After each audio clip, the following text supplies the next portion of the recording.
అమరావతిలో పరిపాలనా భవనాల నిర్మాణంపై మంత్రివర్గ ఉపసంఘం సమావేశమై చర్చించింది. శాఖల వారీగా ఉద్యోగుల సంఖ్య ఆధారంగా స్పేస్ కేటాయించడం చర్చించారు. తొలుత 31.71 లక్షల చదరపు అడుగుల వర్క్ స్పేస్ అవసరమని అంచనా వేశామని మంత్రి నారాయణ తెలిపారు. దీనిపై మరోసారి చర్చించి నిర్ణయం తీసుకుంటామన్నారు. ఐకానిక్ టవర్స్లోనే డీజీపీ ఆఫీసు ఉండాలా లేదంటే విడిగా ఉండాలా అనే దానిపై సీఎం చంద్రబాబు నిర్ణయిస్తారని తెలిపారు మంత్రి నారాయణ.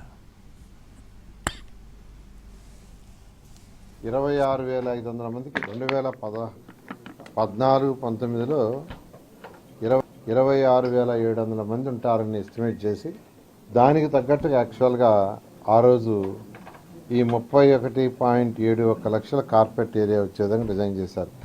31.71 lock square feet. దాన్ని జీఓఎం నెక్స్ట్ మండే మళ్ళా కూర్చుంటుంది.